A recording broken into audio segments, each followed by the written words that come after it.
Hey, everybody. Welcome to the Game Junkie Show, episode 20, if you can believe it, because I can't. And today, my friends and I are going to be talking a little bit about review bombing. So, everybody, please welcome back Lena. Hi. Logic. Hey, yo. We got the Madman back in the house for round 2. Hello. And love it when we have first-time guests. So, for the first time, please welcome Stick. Heyo. Yo. All right, so let's talk a little bit about review bombing. Logic, I'm going to start with you because I know you pretty well. We've been running some Division and running some late night squad campaigns and getting to know each other. I know that you are a believer in reviews. You are a review user. You limited amount of time, right? So it's safe to say you use reviews as a way to kind of help you gauge, what should I invest my time in since my time is limited. Do you think that Metacritic is reputable? Do you think that it has some redemption? Do you think that there are parts of Metacritic that are kind of very, very legit? So it's an interesting topic, right? Because this topic of review bombing and kind of hovers and centers around the notion of user reviews. And so kind of part of the question for the panel and kind of the way I come at it is user reviews to me are not a unilateral. I don't have a unilateral perspective of them. It's highly dependent upon the service and the community that they're associated with. And so when you ask me about Metacritic, I go, yes, I absolutely apply some credence to the notion of the critic reviews that are on Metacritic, but I have absolutely zero value and zero trust and zero faith and zero time and tolerance for user reviews on Metacritic because, well, I'll leave the because alone, but I think one of the things we ought to also maybe kind of seek to untie a little bit tonight is what is the fidelity and the granularity of user reviews across the different communities, and how do we extract value from them, if at all, if that's even feasible.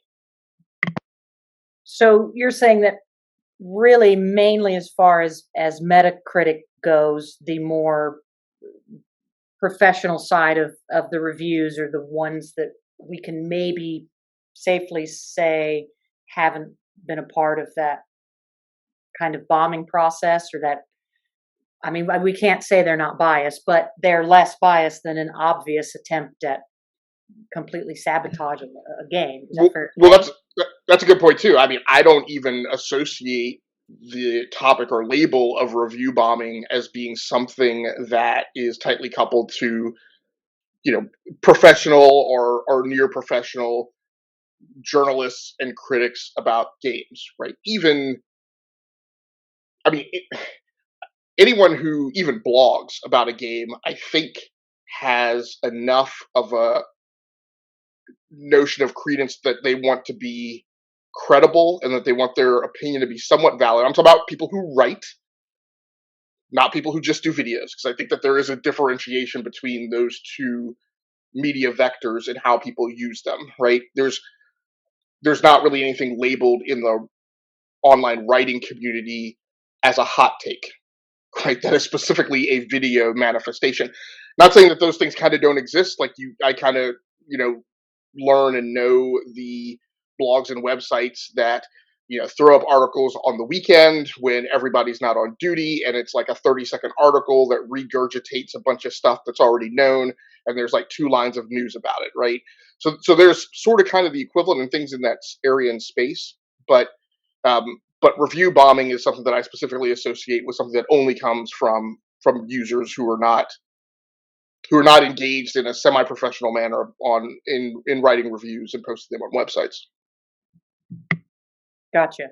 So then let me ask, Mad, I want to ask you this. Why do you think people are doing this? Why are people spending energy to say, I'm going to go out of my way to write the worst things possible about something, maybe if I didn't even experience it? Honestly, I wish I could tell you that. I mean, it's literally just, it's up to the person, right? And whether they they see that, in some cases, it could be, they see their favorite YouTuber say something about a game, and then they go to Metacritic, and then they just basically regurgitate what that YouTuber said in that review, just to get that game to get the score that they think it deserves, right? Or in some cases, like I'm sure somebody else is gonna come up with another example of this, but I have an example here of, in some cases, there's an issue that the community has with the game, but the only way to get the attention of the developer is to review bomb it, just to, get them to act on that thing. And my example here is Doom Eternal from last year, because their first big update that they had for the game, they put in this anti-cheat system that basically was like a third-party kernel type of anti-cheat system. And what that basically is you can toggle that anti-cheat on and off, but the thing is that anti-cheat was for the multiplayer mode, and if you toggled that anti-cheat off, it locked you out of the single player. You could not play that single player if you toggled that anti-cheat off. And people kept complaining to it about it. It just basically said nothing about it. So people went and just review bombed the hell out of that game just to get it to, pay attention to it. And the very next update after that whole situation, they took out that anti-cheat, replaced it with another one. Everything was good. Got it. And that makes me think of, I know that Lena and I have had some discussions, and that's kind of part of what I was thinking of asking her is, I know she can give us some more examples, but is it safe to say that theoretically, if we were going to say the only time it's acceptable to review bomb would be as a last resort when a development company hasn't listened to the community, when the community has tried to do everything that they're supposed to do to say, this is broken, or we want this, or something of the sort? Is that fair and safe to say that that's kind of a last ditch effort, that review bombing is okay ethically to be done in those situations? I would say it's really the only time it's acceptable, because why else should you do it? I couldn't think of another reason personally, in my opinion, because what else do you want from a negative review? Obviously, a lot of people review something negatively, like No Man's Sky, where it just didn't promise the content that it was supposed to have. So it also had mostly negative reviews on Steam, and I think it was the first game to ever achieve that. And I think that wasn't review bombing in that case. That's just justified negative reviews, because the game overall was at a horrible state at launch. We all can probably agree on that. But for example, if developers do something that is just shit for the community, and they just greatly dislike that. One example for that would be Payday 2, where they introduced paid loot boxes in a way.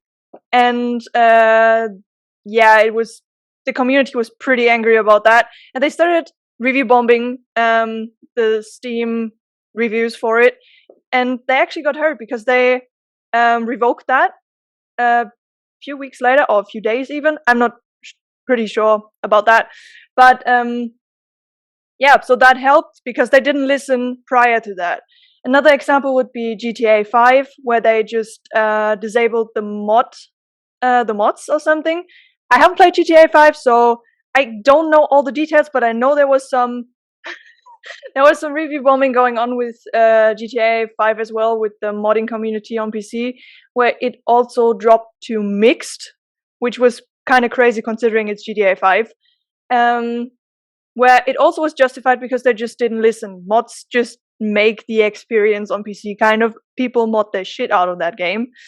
And what I told you on Twitter was Nier Automata, when the Game Pass the Game Pass on PC version launched, the game was playable, which it simply wasn't on PC, on Steam, or anywhere else. I don't know if it's on Epic. Anyway, on Steam, you couldn't play it without modding it, and that's just horrible. a game from 2017 shouldn't run that bad on a new PC. Like, I have a 3080, and it ran like crap. Like, it ran like crap. It soft locked itself in the intro sequence, so I couldn't even get past that without the mod. You had to get the mod to be able to tap out of it properly, and just it was overall completely broken without the mod. And people have been asking Square to fix it for, when did it come out? I opened it 2017, and they just didn't ever fix it. Then the Game Pass version launched, and it was perfect. It ran fluently. You needed no mods and everything, and people were like, "Hey, Square, what the fuck?" And yeah, they actually then review bombed it on Steam, and then Square was like, "Whoa, whoa, whoa, whoa, hold up!" And then yeah, we're gonna patch it like 4 years after several years of people asking them to fix it. So these instances, I think, are like the last resort where you can actually justify review bombing. But for everything else, either you have legitimate criticism about a game, or you're just vile for the sake of being vile. Well, let me ask this question. Let me ask this question. What, when we talk about review bombing, what are we talking about? Right? Because writing a negative review, I don't inherently associate as review bombing. And I'll also say, not to say it's a hard disagreement, but my thinking about my reactions and how I consume games. Look, if a game is broken out of the box, and there's justifiable evidentiary, like, chronology about why that should not be the case, you will get a negative review. I'm not spending my time trying to email or, right, yada yada yada. If That's not what we're really talking about when we say review bomb. We're meaning Okay. this is a very popular example, which is why I'm going to bring this title up. Last of Us 2 got review bombed because of what happened in the storyline.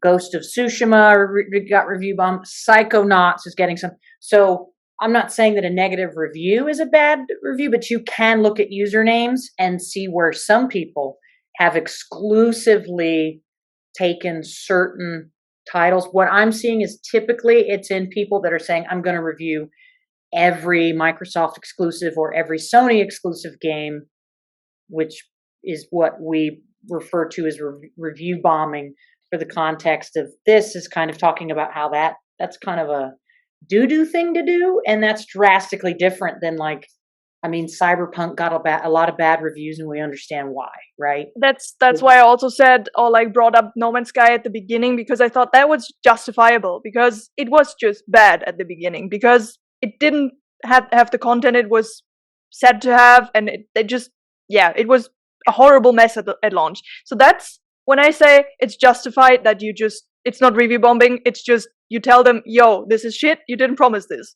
Right. But I think Logic asked a good question, because there might be people who might not be completely clear on what we mean when we say review bombing. And I think there is a drastically huge difference. And I understand there might be a fine line there between, like, justifiable review. If The Last of Us 2 got really bad reviews because some people were having a hootenanny fit over, I don't want to spoil too much. But on the flip side, there are some people who genuinely didn't like the story. Maybe the pacing was good. Maybe you didn't like the comment. So just because you leave a bad review does not make you a review bomber. That's not what we're talking about here. And we're not saying never to leave a bad review if you have a bad experience. So I'm glad you brought that up, Logic, because I didn't think that people would really think that way. If I could interject. When it comes to a lot of games where, when it comes to review bombing, I don't see it saying that, well, this game is broken. I mean, No Man's Sky was a perfect example, Cyberpunk as well. But whenever I take a look at a game that's going to be released, I look at it from not only a consumer side of it, I want to look at it from a business side of it, because we got to have that kind of communication with every company. And unfortunately, I personally believe a lot of companies have that huge disconnect with the community, and people feel that they have to go out of their way to get the attention of these people, because they're already working on the game, they're working on patches, they're working on whatever. I mean, they're working on a lot, and a lot of these developers, they don't really have a whole lot of time to sift through every single comment. Now, what you're saying about review bombing is just hating on the game for not even really playing it, just saying, well, I don't like this section of it. Well, this game's trash.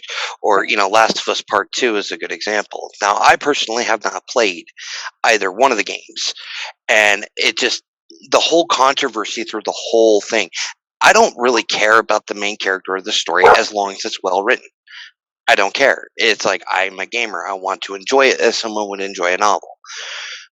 I'm not going to buy a game based off of, well, other users liked it. I don't really care what they have to say. And same with critics, too, because we don't have the same mindset. We're not looking for the same thing. What I find is Steam, I think Steam is a decent example of how horrible things have gotten.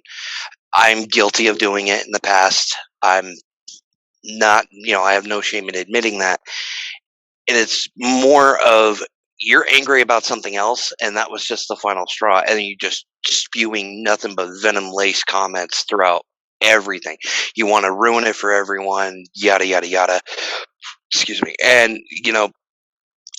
there are certain games out there that, that I personally like that have been getting review bombed, like Avengers. I'm a big, big fan of that game. I really like what they're doing, but a lot of people are review bombing it. Some of it, I will say, is justified and warranted. But me personally, I really don't understand why people would take the time out of their lives, which, by the way, we don't get a refund for, and, that we're investing this time into the game, and they're taking this time to just be so negative. Part of it, I don't know, maybe it's a little deliberate to make way for another game to become more popular or whatever. It's a stupid popularity contest that people waste their time with. It's something that I absolutely don't agree with. I think it's incredibly harmful to every community when people, all they want to do is spend their money and spend their time. They just want to play a game.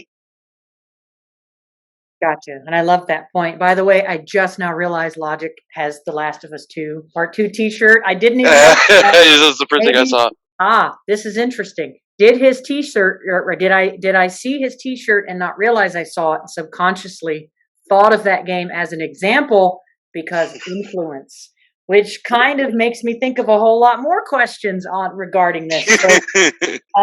So Sick, let me ask you this question because I didn't get to properly ask you a question. I'm sorry, I didn't mean to interrupt. No, do that. That's the point. Please everybody do speak up I just want to make sure that I do ask individual questions too. So I think based on what I've heard so far, review bombing in order to fix broken things does work. Developers listen to that, right? They hear us. So when these people go out and do these little kind of catty, petty, vile reviews, like, well, I'm just going to crap on everything made by this developer because I don't like them, does that then change the efficacy of when we put bad reviews out because we're like, oh my God, this game is broken, please fix it? Are these kind of childish review bomb people muddying that water so that the very real negative reviews that have merit from people who played the game, are those going to be less heard now because of this review bombing? Well, to an extent, yeah, I believe that, me personally, if you don't like something about a game, either go to a forum, talk to them, find the company's email them directly, even if you think, oh, well, they're not going to have time for it. Chances are probably not. But you got to do like an Andy Dufresne thing from Shawshank Redemption. Keep sending the messages, keep saying, and you got to talk a certain way to people. You can't just be, spewing hellfire to get what you want. I mean, the rage can be understandable if something is broken, like Cyberpunk. I completely understand it. Me personally, I loved it. 100%. Still love it. Was not ready for the PS4. Was not ready for it. It shouldn't have been released for that. It should have been, delayed. But I think a lot of the reason why a lot of these people do this, I think it's just to stir up drama, just to piss people off, because somehow, in some weird way, they get weird kicks from this. And this is something I've noticed, because I look at reviews just because, like, okay, well, what is everybody else saying about this? It's like, well, that's a crap opinion. You see somebody got put like 2 hours in a game. It's like, sorry, you have zero weight. He's like, you can say something, but what you should say should go all the way to the bottom. Nobody should really give a crap.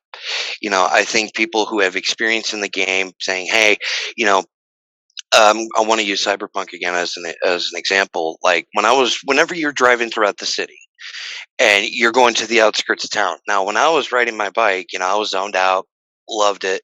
All of a sudden, it looked like I was going through like another layer of another map that didn't exist, and it freaked me out. And I just would, just wipe out and crash, and I'd be too busy laughing about it. But then I think about it going, this shouldn't be here. Or, if a game randomly crashes and if you're having all these issues, you're like, okay, hey guys, this is what's happening. What's going on? Because in a way, consumers have every right to say something because they are the ones spending their money and investing their time into it. But at the same time, there's a fine line where that old saying, you attract more flies with honey than you do with vinegar. I do think that sometimes it's warranted, but they're just I don't like because all the hate that Avengers got, I already wanted the game already, but all the hate comments it made me want the game more. I can't explain why, but it made me want it more, just to be like, you know what, if these guys are hating on it this much, you know what, it can't be that bad. So because you could just read between the lines, because all these comments, they're incredibly predictable. And it's like, one thing I say to all gamers, every gamer, take the reviews with a grain of salt. Decide for yourself. You are the one that is in charge of your gaming experience. If you want to play a game, who cares what anyone else thinks? Just play it to have fun. Does it look fun to you? Does the adventure of the game speak out to you? Like for the Last of Us games, I've already heard I heard nothing but amazing things about the game. People love it. They love the adventure. They love the story. They love the action and how intense it gets. They love it. They don't care what anyone else thinks, so they just keep on going. And it's like, don't let a negative, hateful review determine for you to be able to buy the game or not. Because as far as I'm concerned, they're not even close to being relevant. The only people I care about when it comes to a game is what is the developers, their intent for the game, how much fun they want you to have, and what you want to do in the game, compared to some other YouTuber or streamer. Got it. Fair enough. And some people, if you do have a reviewer that you kind of vibe with or something like that, that's great too. I think Right. nothing wrong with that. I know that Logic has a very specific system that works for him, and he knows what reviewers, kind of align with him. So I want to ask Logic a question, because you're our resident engineer. So this is such an appropriate Logic question.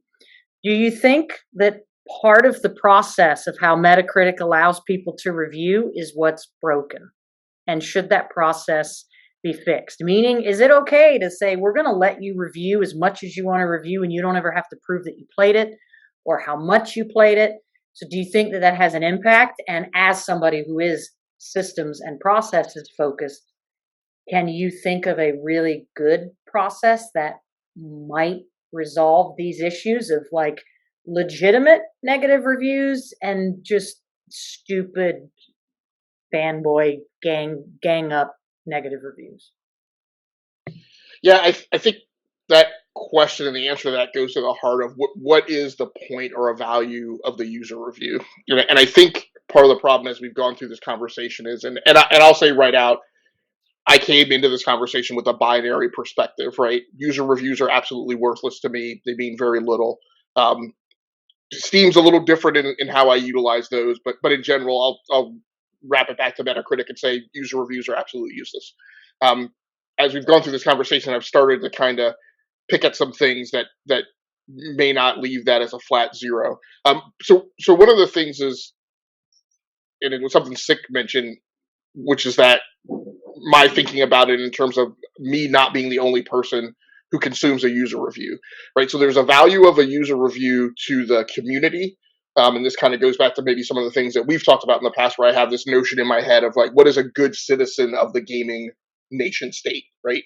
Because I think that's a thing, kind of like if you think of it in ancient Roman terms, right, where there's a certain amount that's required to be given and a certain amount that is expected to be returned, right? And then what is the value of a user review to the developer, and what's the value of a user review to the publisher? Because I look at the publisher and the developer as different entities in most cases that are different stakeholders, and therefore would ascribe different types of value to that type of content. And so I think part of the problem is the way that that Metacritic, Steam, and a lot of these other places, the permission, the privilege for users to post reviews is an automatic given. There's part of the problem is there's not that type of thought around it. Like, what is the value? Why am I going to allow somebody to do this outside of I just need to give people a place to vent, right? And so that kind of happens, and it creates this autonomous system where there's no real checks and balances, as you mentioned, right? If I'm going to start ascribing value to that as a product that I'm delivering to users, right, then I have to figure out how exactly I want to fillet that, right? Just as you mentioned, am I going to put constraints around that? So I have to say you have to have some type of proven track record before you're allowed to post a review. And there are other forums and ecosystems that kind of operate this way, where you're allowed to post comments, but you can't post reviews. Your reviews can't necessarily be seen until you've established a certain track record, that kind of thing. And so part of the problem, part of the thing for me with Metacritic would be Metacritic would have to decide what's the value, right, of those user reviews. That's a good point, because it may be different for everybody else, but to me, in my opinion, you should at least have to. I would like to see Metacritic at least connect to your profile so that you can say you've at least played the game. I would at least, if you haven't played it, it's kind of crazy to me that you can form this great opinion on like all the ins and outs if you haven't even touched the damn thing. I'm struggling with that notion just from some of the things that have been said, because have you played the game is a binary, right? It's a bit check. And so if you step over that threshold, then are you just allowed to write anything? But by the same token, the thing Sick mentioned before, and I think maybe Lena, I'm not sure if you mentioned it, but I don't. I struggle to ascribe the 2-hour minimum to that, right? Because I played a game in the last few months called Pacer, right, which is this anti-grav racing game, kind of in the mold of Wipeout and Redout and things like that. And that game doesn't play, right? It has a critical bug on Xbox. And in fact, the Xbox launch was delayed in comparison to the launch on other platforms. And there's traceability when you dig through the forums that this problem was a known problem that they thought they had fixed, and yet I encountered it when I played on Xbox. Whether I put 2 hours into that game or not, I don't know that should be a criteria in that particular instance. If the game's not playable and I can't get through the progression system, point. That's a good then I should be able to write a negative review. Same thing with, I think it was NBA 2K16, I think 18 maybe, on PC was broken, right? And because I'm a software engineer, this is a critique on my own part, I farkle around with games, right, to try and make them work, right? I go through all the troubleshooting steps. I hate to fire a bunch of data at somebody and not have that all be provable. I surpassed the 2-hour threshold to get a refund on it, right? And I dumped a bunch of time into the game. Not to mention time that you just have the game up and it's paused, or you're not really playing it. It's sitting in the minute, right, or whatever. So I don't know that that's the right criteria necessarily either. Well, not necessarily a minimum or a maximum, but to at least say, correct me if I'm wrong, Steam, you have to have a game in your Steam library in order to review it, correct? Do you also have to show that you've logged any time into it at all? Or do you just have to show I purchased this game? The thing with Steam is that I'm not entirely sure if you can review a game you haven't played. I can quickly check that. Yeah. I'm But curious. I know Um, that if you have played a game, it will show how long you have played it under the review. I don't think you can review games that you don't currently own, because it does show. It does No, show it's the not about amount of time you own. played. It's if you have never played it, if you can review it. That was the Oh, question. Yeah. I'm sorry. I didn't mean And to interrupt. My I bad. That is one of the think questions I did want to know is Steam's hold on. system of we're going to make sure that No, you. you cannot. Okay, so that would be the system that I would. It doesn't matter how much time because Logic actually brought up an awesome point. Like if you throw on Cyberpunk and you can't get past an hour, you absolutely have the right to say, well, this shit's kind of broken. So I like the idea of what Steam's doing, saying we need you to acquire the game and at least show us that you've played some time in the game. No minimum, just show us that you played, and then we'll let you voice an opinion. So then I have a question for you, Mad. Do you think, of course, this is opinion based, do you think that someone's opinion, if somebody does a full-fledged review, I don't mean like me saying I played the game a couple hours and it wasn't for me, maybe you'd like it. If I go in and I say here's a full-fledged review on a game, entire storyline, entire plot that I didn't even finish, does that hold the same merit to you as somebody who said, well, I got through the whole game, I finished it, I saw the whole storyline? Honestly, to me, no, it really doesn't. Like, if you have to at least have experienced that whole game by yourself in order for me to, really be able to take it seriously. When I look at like Metacritic reviews and all that type of stuff, I can usually tell who's played the game and who's not. Because usually people who haven't, they just bring up a couple basic points that basically just been thrown everywhere. But the people that have played the game, they go into more detail. They bring up things that really ain't in those type of reviews from people that haven't played games. So I can't really state. Uh, I can't take any reviews from people that haven't played the game at all seriously at all. I can't.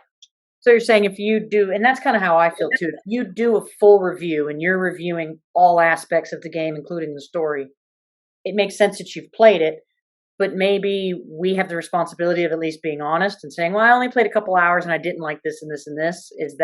Would that change if somebody was at least honest and say, I only got up to this point and this is my thoughts on it? Yes, that's what I was actually just about to get into. Because it's all right if you're honest about it. Like you say, oh hey, I played about an hour of this. It just did not vibe with me whatsoever. That's fine. But if you're sitting here trying to make us, trying to fool us into thinking that you played this game and experienced everything within it when you haven't, nah, I can't really I can't take reviews like that too seriously. Like, nah. We can't, and we ain't gonna take it, y'all. You heard it here first. Mad. I got my fellow Southern boy on the show. We can't take it, y'all, and we ain't gonna take it. So let me. I'm feeling the same way there. So, Lena, let me ask you this: how it sounds to me. Firstly, I do want to make sure and articulate we have a responsibility, right? Like Logic said, be a good citizen of the gaming community.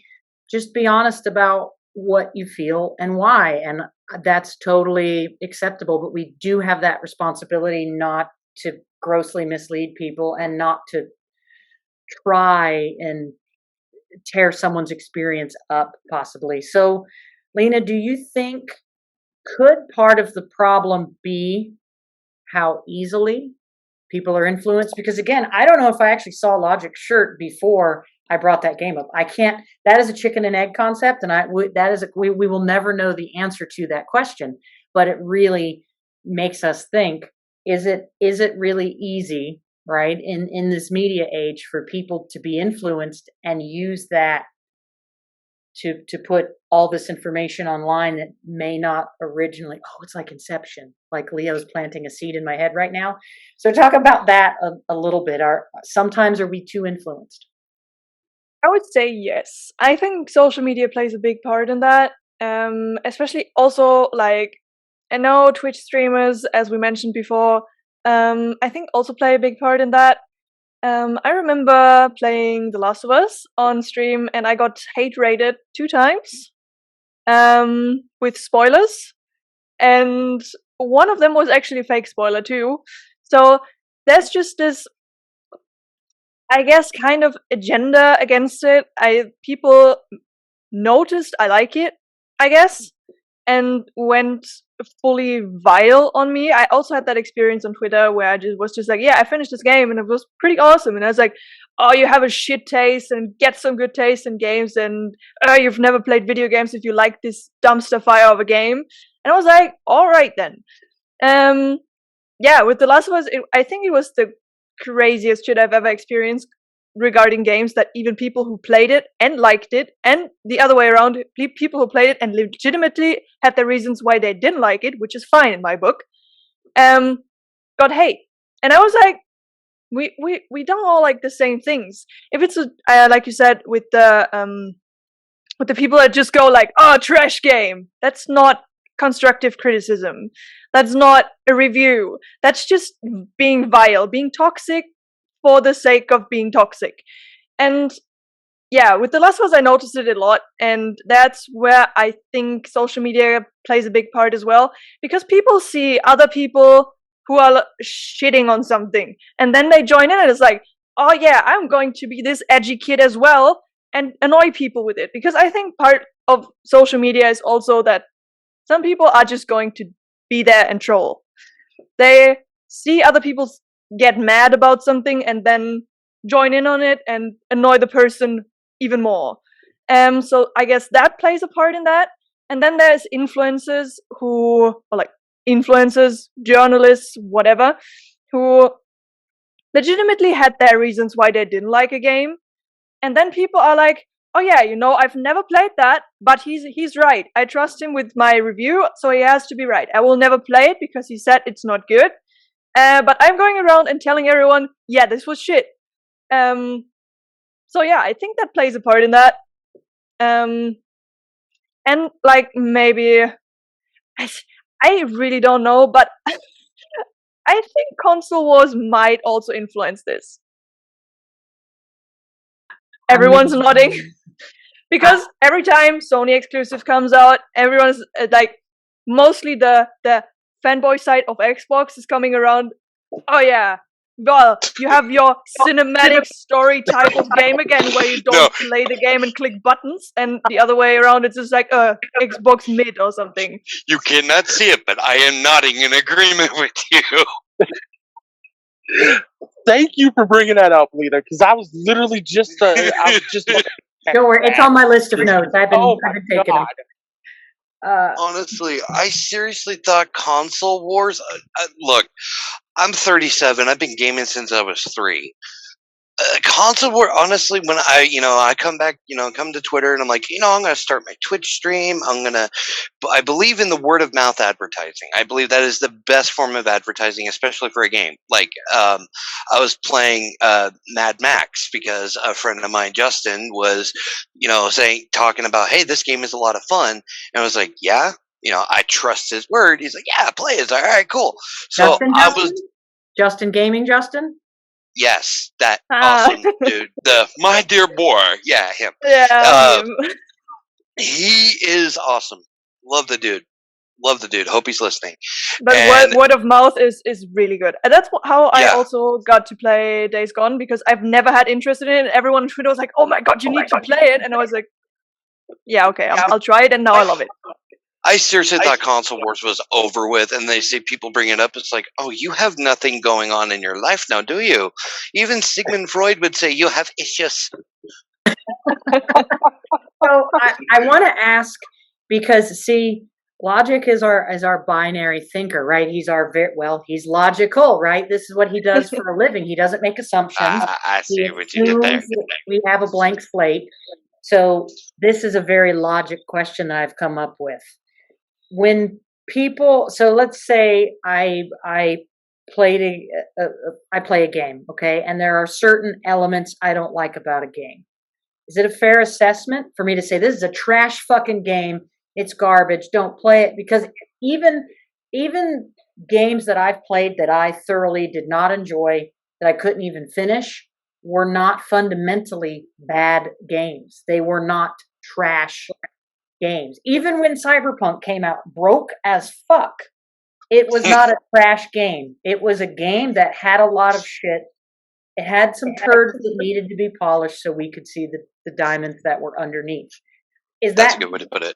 Is that just the way that I think, or are people struggling to articulate that? So if you look at it from a binary perspective, when people do those takes, are we safe in assuming this is just somebody who's trying to review bomb and like they won't give any credit whatsoever that this game has any redeeming qualities and they just want to take a shit on it? Is that a fair assumption when we look at review bombing? So I don't know. This is a topic that I struggle with, and I struggle with it partially because I do have an automatic answer to it, and then I struggle with it because then I try and climb down off of my mountain, right?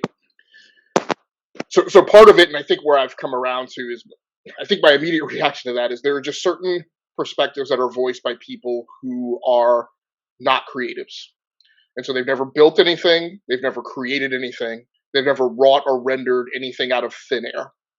And so, as a consumer who only lives on the right-hand side of the math equation, their perspective in their eye is to simply give everything either a pass or a fail.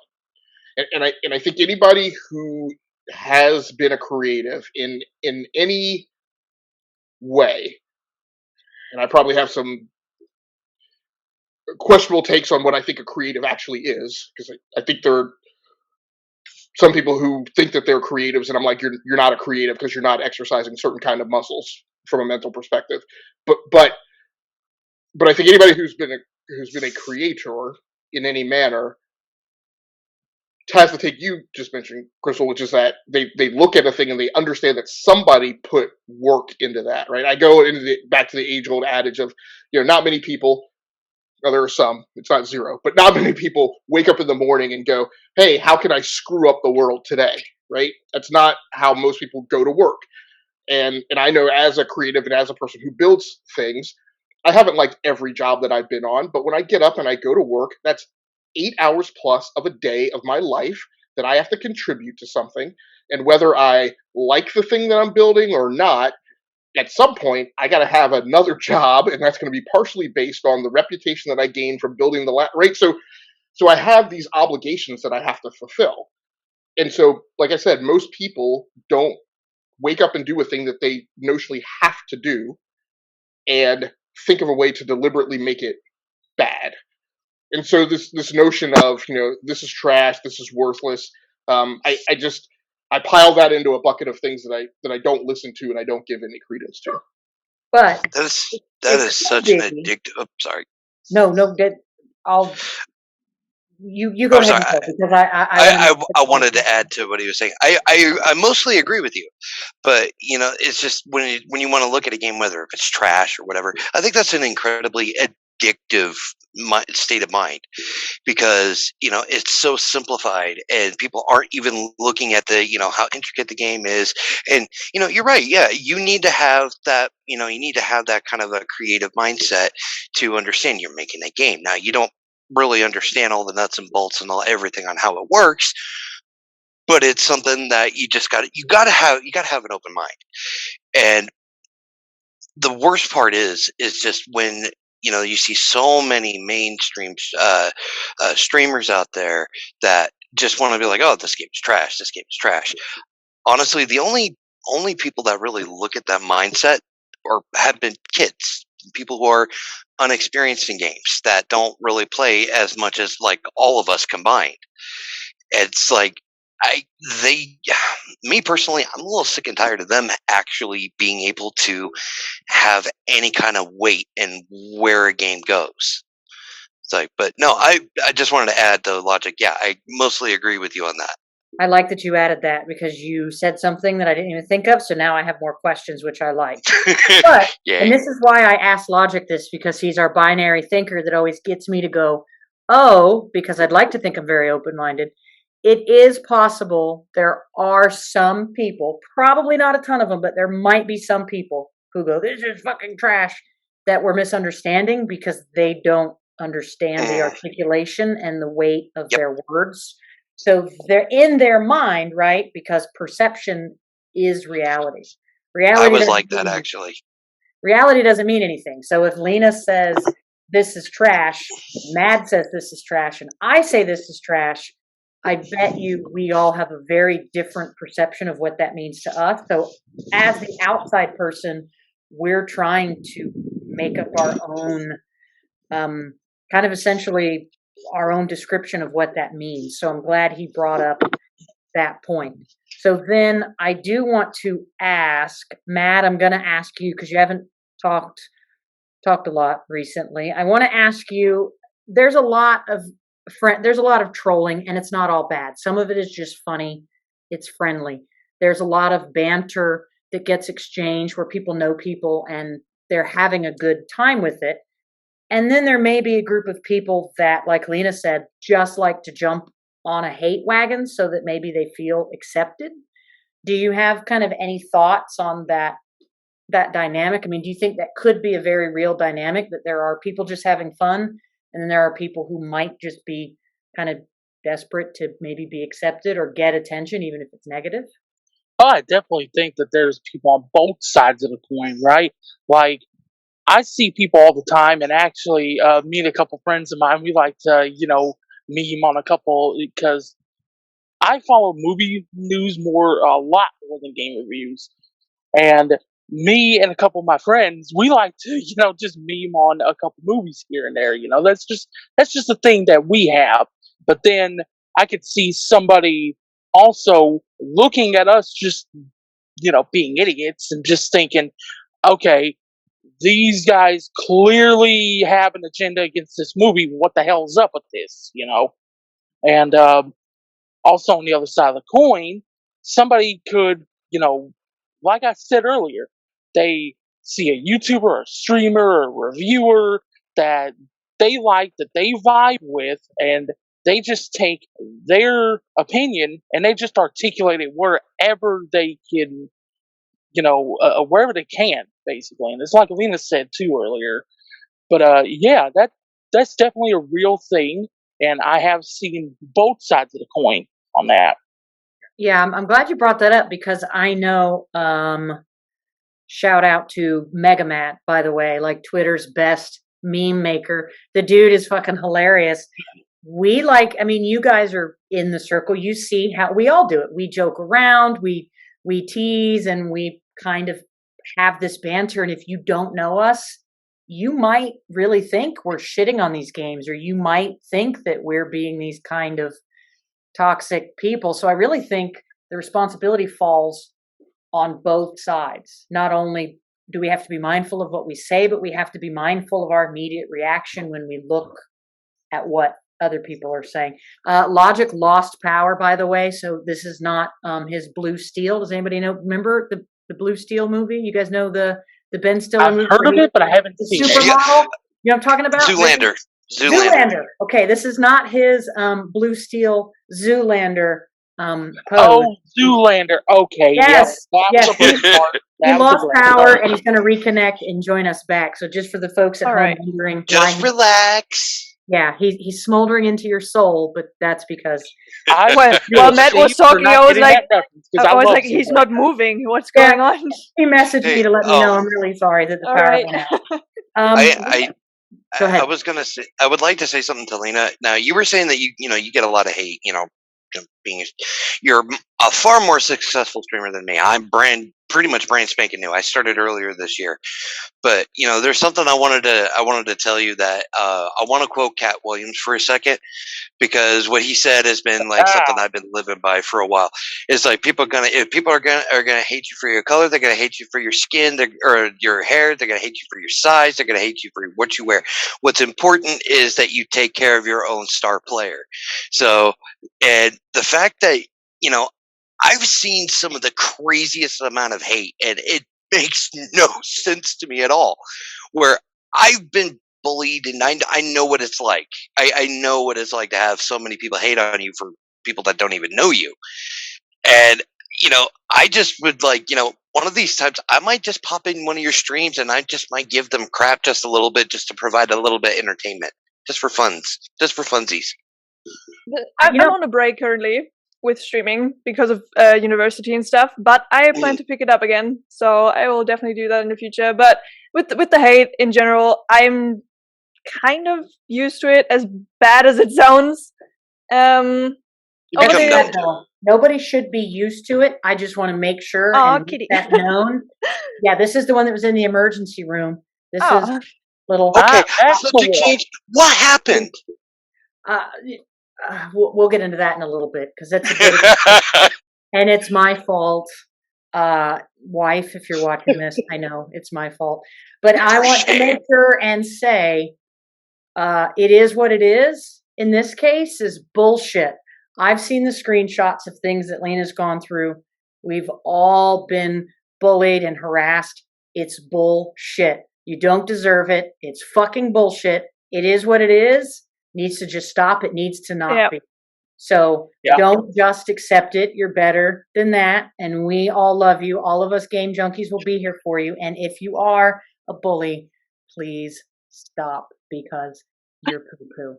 So the bullies, see, they're just going to be dealing with somebody like me that I stand in their way, and no matter what they're doing, I'm going to make fun of you for it, just because. It's like, you're taking time out of your life to be mean to this person for what reason? It's like, and as soon as they start saying, it's like, hey, okay, it doesn't matter. I'm usually just someone who just bans or blocks them, because I just can't be ours. Let me ask this, because I think, and this was something that Sick said earlier, and I am actually a believer in this concept. I know some of you may have seen posts I've done before. I'm going through so much real life shit, but I don't share the negativity online, because all it takes for me personally is a little bit of going like, this is really bad, this really sucks, this is a shit situation, and then I think about it. Like when I post something, I get notifications. Every time I see a notification, if I post something negative, that notification reminds me of the negative thing. Are some people unintentionally cycling themselves into this negative mindset because they don't realize that they're adding so much oxygen to that negative fire, right? It starts as one small thing. Maybe it starts with trolling or a console war. Maybe they genuinely harbor hate in their heart, but the reason being is because they're stuck in this negative loop and they have a hard time getting out of it, because everything I see it as a cry for help, like a desperate cry for help. It's mostly just you don't get the attention in real life, and the easiest way to get attention is by being a prick. Yeah. Yeah. So it's undeniable. Can we do anything about it? Is there, I mean, we all have responsibility on both sides, both what we say, how we interpret, how we react. If I see something that's really offensive, sometimes I'm like, you know what, just let it go. Because then if I feed into this, it's going to be this negative fight. It's struggling to find the time and the place. Matt, go ahead. Yeah, I was just going to say, whenever I see something that, if I don't feel like I can safely contribute to this in a way that makes sense, basically, if I feel like all I can add to this is just hate, I don't even mess with it. I'm just like, okay, yeah, let's just, say I'm scrolling through Twitter and I see a tweet that, about a game or a movie or whatever, and if I don't feel like I can add something to it, or move the conversation along in a more positive way, then I just really don't deal. I really don't deal with it, because at that point, all I'm doing is just adding to whatever hate potentially is getting them into there. Do we think that could be why this review bombing lives where it lives? Is that there are people that are kind of stuck in this negative loop, and then they get attention from one another, and then other people come in because they fit into that community, and then they feel accepted, and then they're just stuck in this loop. And then is it genuine hate? I mean, is it it's hard the for me thing to is- imagine people hating a plastic box. Like, I hate this plastic box because I like the other plastic box. The But thing is, That's But I funny. think it's kind of comparable to. It just sounds so bad, but cults. People join cults because they feel accepted. They don't have anyone. Like most people who Oh. join cults have no one in real life. They kind of they feel like they're not liked, and then they look for cults. Maybe they're not even like-minded at first. They just join it to have some kind of like friendly environment or friends of like a familiar feeling to it. And I know it's kind of a bit far-fetched to say it's a cult or something like that. That's not what I'm trying to say. It's like probably a similar feeling that you don't have anyone and kind of seek for acceptance for yourself, for your person. And I think the easiest way to achieve that is to join in on that. And if you once joined that negativity, it spirals further and further. right. And I want to be clear that in doing this episode, what we're saying right now is not, we don't want to bully the people that are stuck in a negative loop. I mean, Yeah. as game junkies, We're all human. We're all we will human. We love all you, have been like- in bad places. yeah, if you Oh, want to yeah. love the games and be like us and like, you want to come to the dark side where we own all the systems and play all the games, we will love you. So I just want to make sure that people know that we're not out trying to do that. But I think we are covering No. good ground in saying that it is very, very easy. Even if you have fun with console wars and you have fun, trolling and fun with banter and fun with teasing, there are going to be people that look at what you say and that's going to be fuel for them. There are going to be people that misunderstand you. And if you see people, maybe, I feel like sometimes we know, it's fair to say that sometimes we just know when somebody's toxic. But then if we're not sure, maybe we should take a little bit of time as the person who's reviewing it to make sure that we're not immediately making assumptions about a person, because Logic really kind of opened my eyes up that they're probably only a small percent of the review bombers, but there may be a couple that just legitimately don't It's understand. the stare. Yeah, I know, and his stare is gone. I can't. It disappeared. I saw it. I saw it on my screen for a minute, and I'm like, "Man, what did I do? What are you looking at me like that for?" I'm sure. Yeah, he'll try to get on and get back. So, yeah, getting stuck in negativity. Why do we think? Obviously, I mean, being a fanboy is real. It exists. Like, we all have a bias. I think that's fair to say. Every Oh, yeah. single person alive has a bias. I love video games, but I prefer console and I prefer PlayStation, and it's been that way for me since PlayStation 1, and I can fully admit that. But I also try to be objectively fair to look at all the amazing things about PC and Microsoft, and I just love fucking games and Nintendo. So are some people maybe just stuck on that bias to a point that it's just Yeah. breeding this just hatred and disgust for something else? But then I also want to ask, is part of that jealousy? And the reason I say that, and this is not to be condescending, most people, it's a very large world, right? I mean, 7 billion or so people? Very few of those people have access to these gaming systems. It is Lena lives overseas. She can tell you across the pond, this shit gets more expensive. Oh, I bet. We're looking at cost accessibility issues. There are many, many countries worldwide that are never going to see these next gen systems for a very long time. So is some of the frustration from people coming from legitimate real world issues where they really love to game and they want a game and they just, maybe they can't get access, or maybe, I mean, I It think very well could be. Yeah. I think so. I think to a small degree, but I think it is there because, like, okay, for I don't really have a whole lot of income and I don't really make a lot of money, and that really sucks. But it's not having the same issues that Lena would be having. And like for me right now, I definitely have the only bias I have is making sure that the game is fun. That's all I care about. I don't care what console it's on. I don't care what platform it's on. I care about fun factor. And there's some people, they don't get a chance to play that. And it does suck because I believe gaming should be for everyone. I look at the way the Japanese have looked at it. They want games to be fun. They want people to enjoy themselves. They want them to use their imagination. I'm all for that. And, when if someone were to say, let's say, what's a good example for a game like for PS5. Okay, let's say Ratchet and Clank. That's a game I really, really want to get my hands on, along with the PS5. But if someone who can't come anywhere near and getting it, and they're just screaming at people, how, this trash, this, that's where I actually get just a little concerned, and want to message them, being like, hey, what's going on? Because I think a lot of these people that are just in this negative mindset, like what you were saying, like a negative cycle that never ends.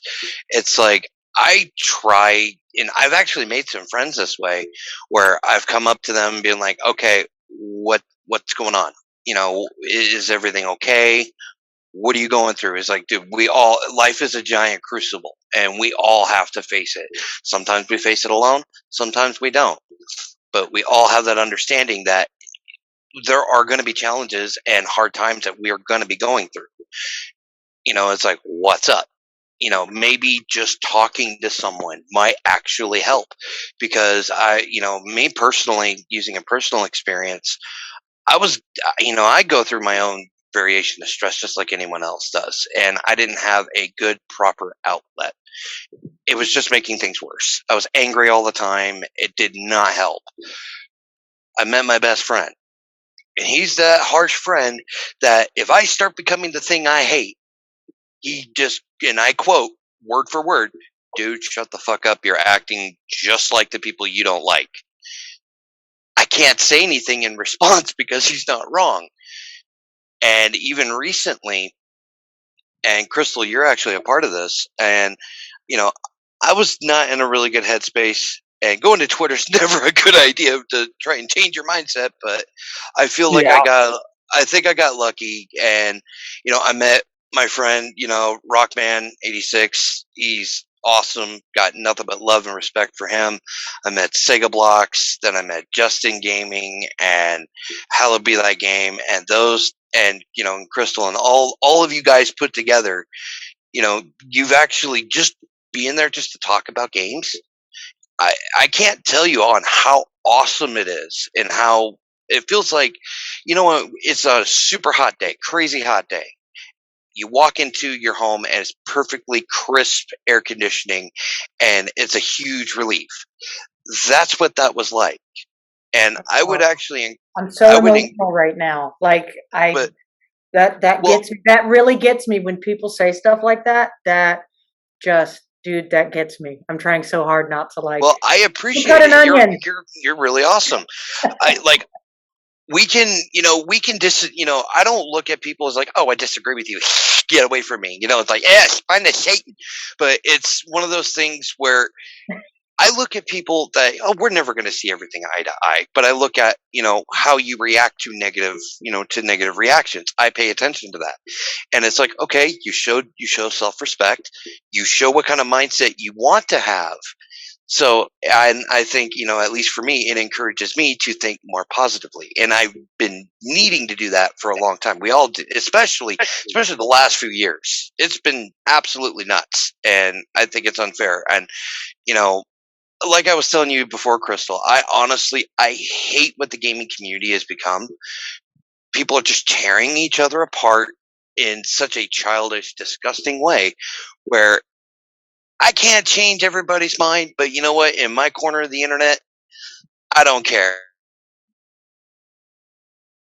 Everybody's welcome. You like a game, you hate a game. Well, tell me why. Tell me what you love about it. Tell me what you hate about it. I want to know. Just for shits and giggles. I want to know what's wrong with that. And we can agree to disagree on anything and still be willing to break bread. Like, you Yeah. know, Crystal, you're cool. You're like, you're that one kind of cool person where I meant it, where we're like, hey, if we're all together in the same town, let's pull money together. Let's go to an arcade. Let's go to a bowling alley. Let's go get pizza. Let's go hang out like it was in the 90s for some of us when we were kids. It's like, let's go have fun. And it's Y'all like, have and no screw all idea. the I'm a negativity. good time. I can promise y'all. I can get like not wild like frat boy party wild, but I promise y'all I'm a damn good time in person. We might have to do a gamer meetup. I'm just saying. I might have to go to Germany. You know what? God I've already- damn! Why am I so far away? Hey, no, you know what? This is what, no, it all starts with an idea and all starts with some motivation. That's all it needs. It could take a year, it could take 2 years, it doesn't matter. The fact is, like, I've already made plans, you know, in the future. I want to leave it open. You know, those guys I mentioned on Twitter, I want to meet up with those guys. I would have a giant cookout and we could have fun and hang out. I want to record it. I want to take pictures of it. And it's not with just those guys. Anybody who wants to hang out and chill. You're ever in my part in Colorado, look me up and we will hang out. I don't care what we do. It's So like, this you know, might be the sense of community some of the people on Twitter are missing. This could be the source of Yeah. some of the negativity is that they are. we Yeah. we all have to know there are times when you have to pull out. Like there are times when you have to go, okay, this just isn't gonna get there and this is toxic. But I'm glad we got to this part of it because we do have a responsibility to make sure that we're trying to do right by people. Unless somebody is like disgustingly like, oh my God, fucking toxic, which I think you can tell. Sometimes these people just need someone to maybe talk them off the ledge or maybe accept them. Maybe these folks need to come to our community. Let them vent. We have the Let best. them vent. No judgment, you know? We have the best fucking community, by the way. Like this circle is absolutely fantastic. And maybe, you know, maybe these folks need to be here with us more. So like that's a hard, but I don't know how to teach people how to do that. I mean, do you guys have any thoughts on that? Like that's not an easy thing. Be yourself. Someone, but where's the line? Where do you go? Okay, it's safe to engage. Oh my God, like Danger Will Robinson, abort. We are way like past. It's like Sick just said, you know, it starts with being yourself. You gotta put yourself out there, right? And once you do that, then it just goes forward from there. Yeah. And I do want to say that if you use an alias, you can totally be yourself. There are no issues with saying I would like to have more privacy, and you can still absolutely be yourself and be genuine. I don't ever have to know your real name or see your real face to feel like I know if you're being. Oh, I want people to see my face. I want people to you know, get to know me if they want to. Like I don't mean to talk too much, but when I first started Twitch, I was streaming Overwatch. Not, you know, a controversial game at the moment, which that's well warranted, but you know, that game, I got so sick and tired of it being so toxic. And, you know, there were kids playing, and, you know, I've got a 9-year-old niece that lives with me, and I want her to see how much fun games are. I'll let her play for me, or she'll sit and watch me play, and she'll be like, go after him, go after him. And it's like, all right, cool, go for it. And I have some fun with it. You know, I'm a big kid when it comes to that. And I was getting messages on PlayStation and on Twitch that, you know, people were like, you know, I've been going through a lot. This pandemic really hit hard. I mean, it was reducing me to tears because it really hurt because, you know, these people, you know, they're going through a lot and they just haven't had someone to genuinely try and make them laugh. Just, you know, it doesn't matter. Just make them laugh. Even if we disagree and stuff. I think you just said something that gave me a fucking aha moment. I love aha moments. Get at least one every episode. Yay. Okay, hear me out. Gaming is competitive by nature, correct? Yeah. Even if you're playing single player, right? Absolutely, yes. So would you say, as game junkies, right? Because we're not stereotypical gamers. As game junkies, No. it's in our blood to somewhat be competitive. Yes? Yep. Yeah, If I mean, we, as someone who plays a lot of competitive games, and I actually was competitive, I was on a competitive team for Call of Duty. So, yeah, the competition's in my blood. I grew up competitive, so and yeah. it expands. Like, I love board games. I like card games. Like, I mean, go-karts, sports, anything I'm participating in You is are a fun time.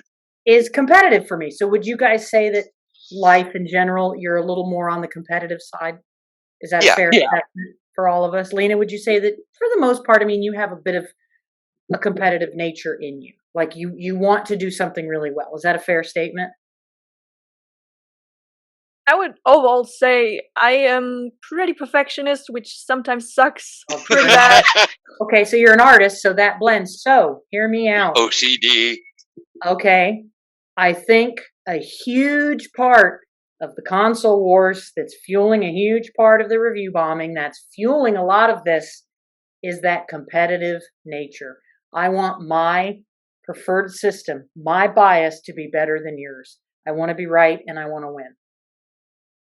Isn't human nature in general just built competitive? So it Mm. basically runs in our blood to be competitive But about doesn't that something. make sense? I mean, that gaming would kind of be a pinnacle of these wars because gaming has taught us to be. I mean, I've played mostly single player, but it's still very like PVE. I'm competitive. It's like I'm gonna fuck that environment up, y'all. Like I'm Especially gonna, with leaderboards. yeah. So like, so I Yeah. mean, Catan, Trophies. dude, on Catan night, like we don't fucking play on Catan night. Okay, Settlers of Catan, it's fucking up. Monopoly. Never play fucking Monopoly with me and my wife. It is like you want to Oh, see us bring it.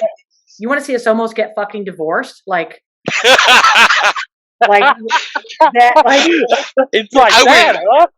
I Yeah. would make sure I was wearing something comfy and I'd have popcorn ready. dude, my wife is relentless. Like we will sit there. She will, if I'm like beating her a little bit, she'll go around the board and be like, Lena, what property would you like? Mad, what property would you like? Sick, what property would you like? I don't have any available. Like, oh bitch, right? Like we would like she'll hoard cards at Catan. Like, but we are always trying to one up each other. I can't play poker with her because she knows my tell and it pisses me off because I'm a decent player. But like that competitive nature spewing over into this environment, is it? I feel like it's safe to say there's a lot of things at play here, and competitive nature is absolutely one of them. And I think, like Lena said, it's human nature to feel the adrenaline rush of I'm right. Yeah. Also, I think it's with the competitive nature because if you play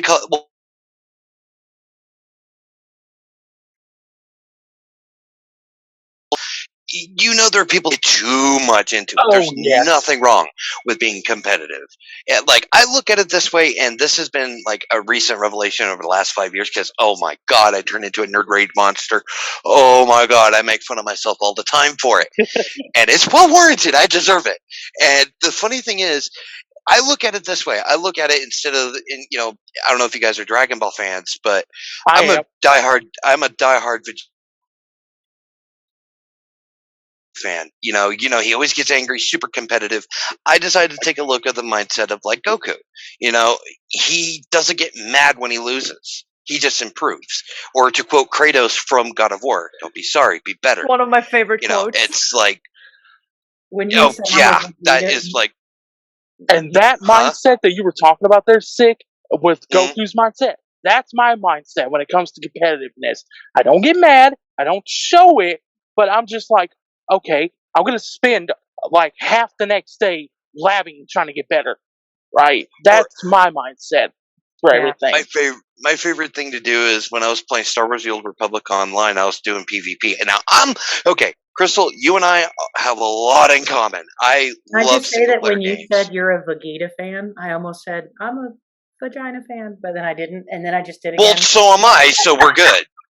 I just felt like you can't. It was so you made the mistake of saying that. Sicsyde. It's funny. Like I I couldn't. That's just one of the puns. I just like. I have to slip this in. I can't. Your mind is in the gutter, woman. I What is can't wrong with you? I can't not slip this one in. Like I have to. I just had phrasing to. for the love of God, phrasing. Sorry, y'all. I had to slip that in. And Sorry, I can't help it. I'm an obnoxious smartass. I can't help it. It's part of my charm. But whenever I'm playing any competitive game in Call of Duty, the reactions are unbelievable. Where I was going against Master Prestige's 1000s, and these guys, they knew what they were doing. They destroyed me left and right, where I was like, well, controls, what do these things do? It turned into a giant paperweight. And I'm joking about it. Every time I was in, one guy was camping, and that is a legitimate strategy. So I gave him crap. Crap for it. So I just go, I'm like, man, you know what? You suck. You want to know why? He's like, well, I'm like, you made s'mores. You didn't share it with the rest of the class. Nobody likes that guy. He thought I was mad. He was like, but no. I was going to ask you that. In front of you. I was going to ask you that. At what point do we unintentionally fuel? Oh my God, I'm doing this. Like, I like vagina. Sorry. Fingers. I'm sorry. Wow, Lena's turning red. Or is that the screen? I can't tell. No, I just. Yep, not the might screen. be my background.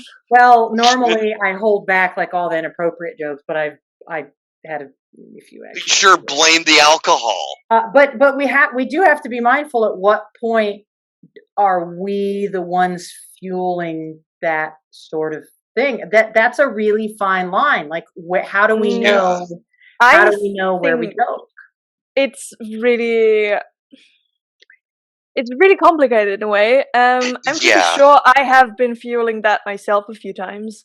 I just don't let it get personal. Yeah. The thing is, on Twitter, sometimes I have noticed from like people from the past who have been absolute knobs to me, that I sometimes assume someone meant something a specific way because I had experience with negativity before. So I automatically assume, oh, wait, he is trying to be a dickhead. So...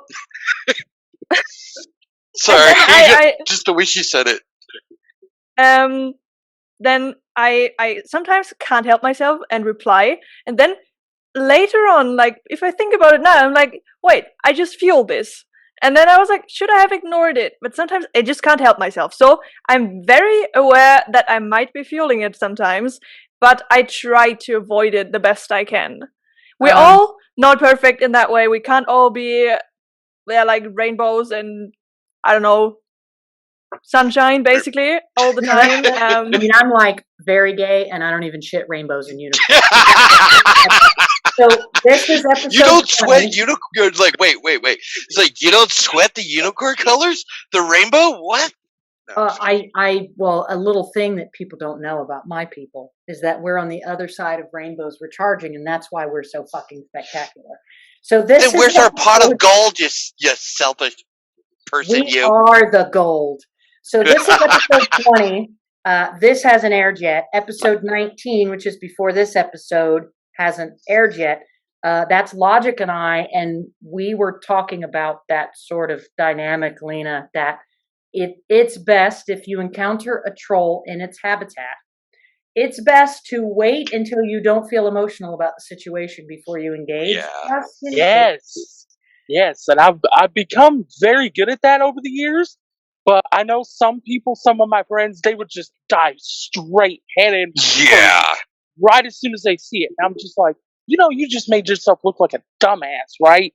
No, it's more like, just tell them they look like deers in the headlights. It's like, no, dude, what? Why?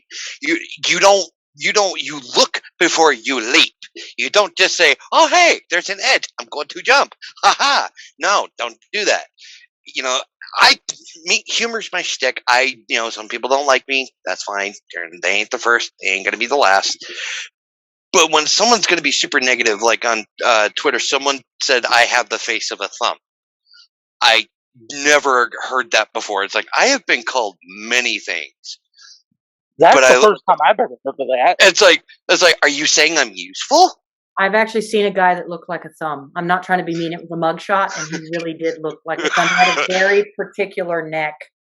And Oh that's what, like, God. but I'm not trying to be me. I mean, like, look at me. I'm almost a 40-year-old woman, and I look like Justin Bieber. I'm allowed to talk about the way other people fucking look. Ouch. I'm just. Don't insult yourself, girl. Don't do that. I could actually probably grow a better mustache than Justin Bieber, truth be told. She's got a bigger set than he does. That explains a lot about how high pitched voice goes. My Schwartz is probably bigger too. For years, I've been called Josh Peck's long lost twin. So yeah. Ouch. I don't even know what that means. So I thought of something funny. Let me. It's like, dude, I was told I look like Rick Moranis, and I'm like, wait, hey. Well, it didn't help. I wore those giant freaking glasses. I could see why someone would maybe say you don't look like Rick Moranis, but I could see why someone she's might. She's trying really hard not to agree with it, and she's trying to be nice, but the alcohol's not letting her. No, because everybody wants to try and make someone look like somebody famous. It's like a thing that people do. Yeah. Yeah, I've heard a few of that myself. People try to do that. They always want to like equate you. Okay, imagine being me living in a small town. Every time someone encounters a lesbian in the wild, they think that we look alike. No, we don't. I don't have a doppelganger. You just think because that. Where I live, I'm from a small town, so yeah. Well, like, okay, I was a part of a religion, not very. I hated that religion very much, but I lived in a very small town with like 13 different churches. That was hell. I come out here where I moved in Colorado, and it's like, hey, I get to meet more gay people. Hey, how's it going? They're just like, you're a weird straight man. It's like, I know, thank you. You don't always travel in packs like TV shows. No, you don't. Yeah. To look like we're always in coffee shops and never working, that's not true. Yeah, that's not. Or they all have this, like, they're all super masculine. Like, no.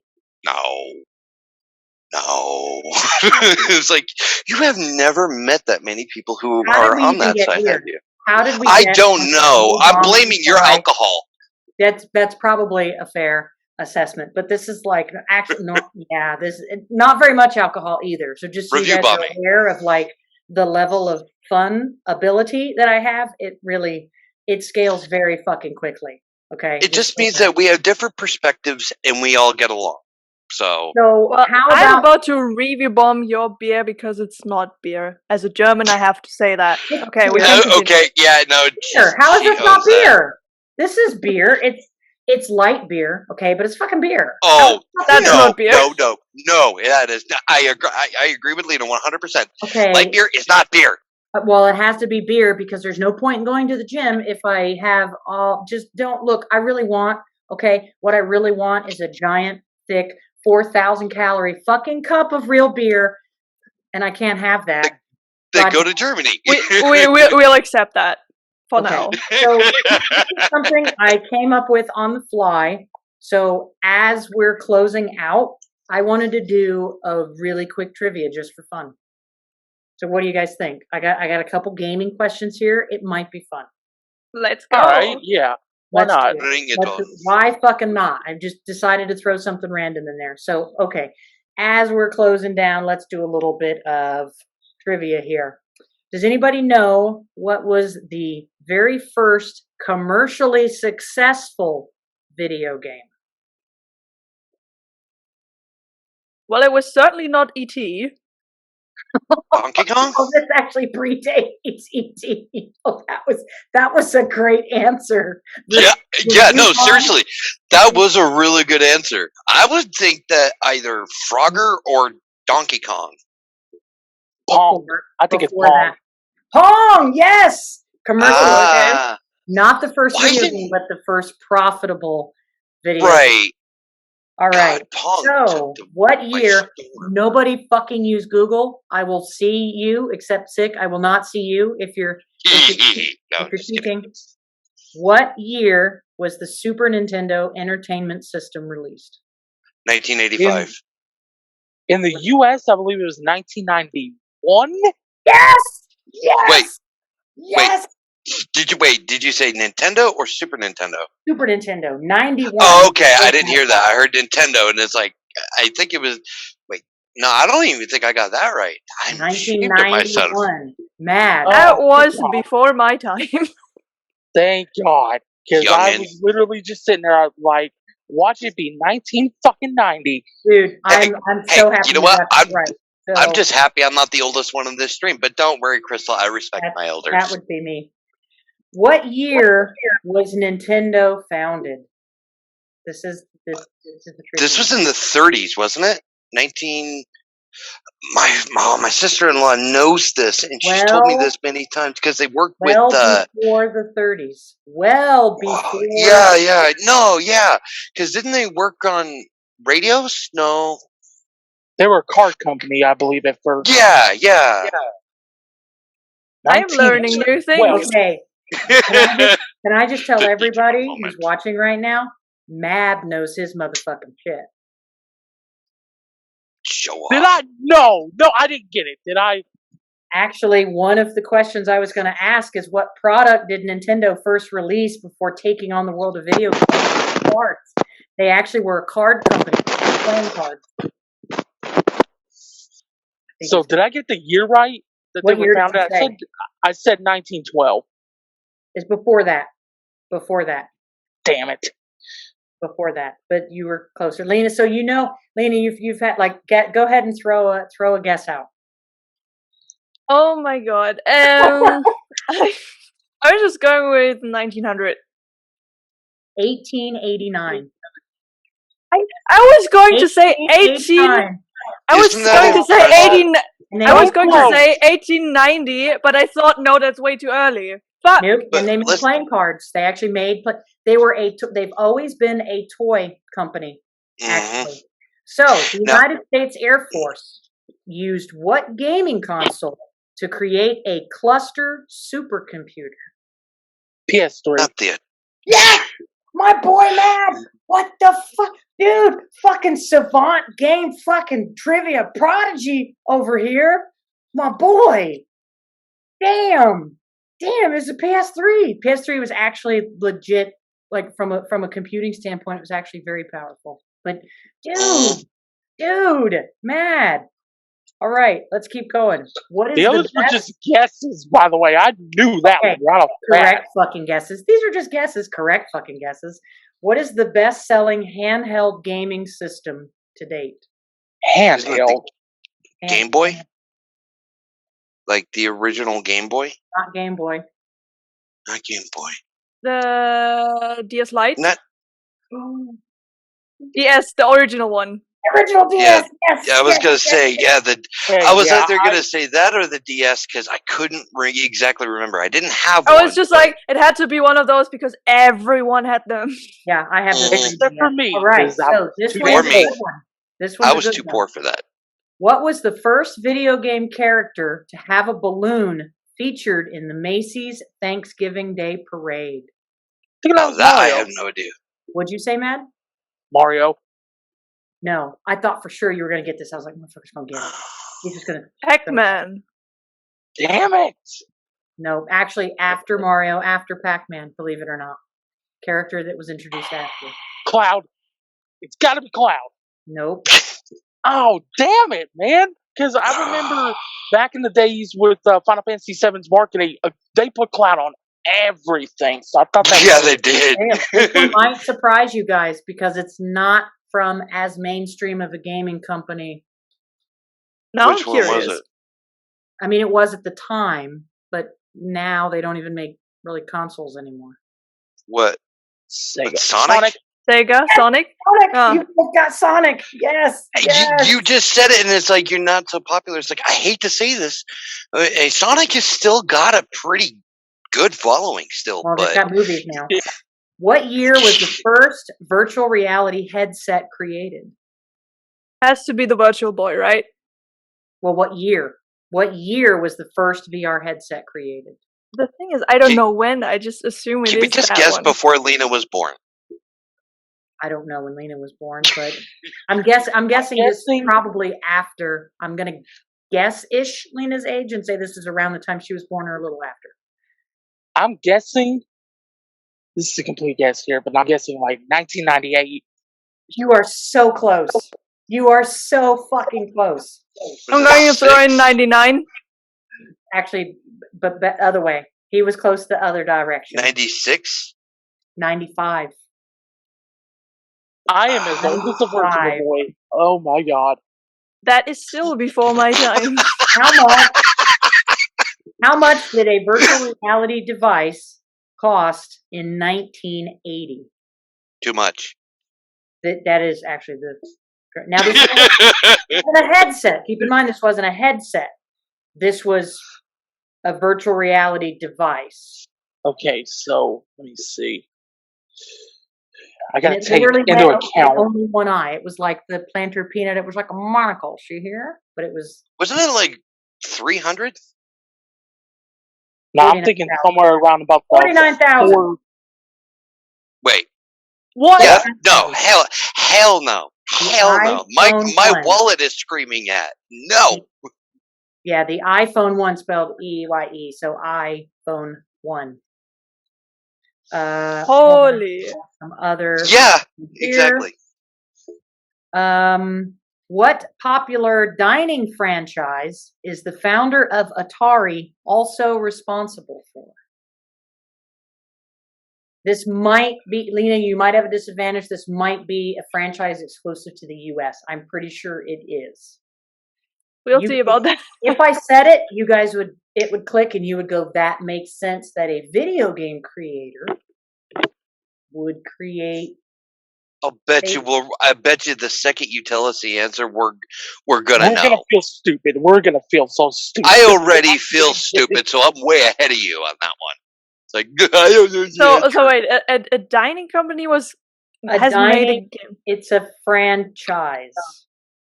A dining franchise. Sonic. It's fucking Sonic. No, but that's actually a great guess. Sonic, the drive-in got their name because Sonic Fast, like it's fast food. Very fast delivered. That was a great guess, though. I wouldn't consider this place a dining establishment. I would consider it more of a play establishment. A family-friendly. Chuck E. Cheese? Donald. Yes! Yes! And the only reason why I remember that is because my local McDonald's had one of those little play centers. God. And what do you think inspired Five Nights at Freddy's? Freaking animatronic. Freaking no. Lena's not gonna. Lena, you don't know what Chuck E. Cheese is, do you? No, we don't have that here. It's You're families can go there and they have a bunch of arcade games and you can win little tickets and exchange the tickets in for prizes, and they sell like pizza and soda and they have a salad bar. It's just a very like kind of the pizza's kind of subpar now. It's kind of garbage. I wouldn't. That's my opinion. I wouldn't take my niece there. Just because I just take her for the games. So that is it, guys. That is episode 20. Everybody, 20. Holy shit. Everybody, thanks for watching. Thanks for letting me be very R-rated this episode, which was great. I might do that all the time. X-rated, you mean? Yeah, I'm funny, so so thanks to the guest for being here, and thanks for everybody for watching at home, and we will see you guys next week. Bye, everybody. Thanks for having me. Later.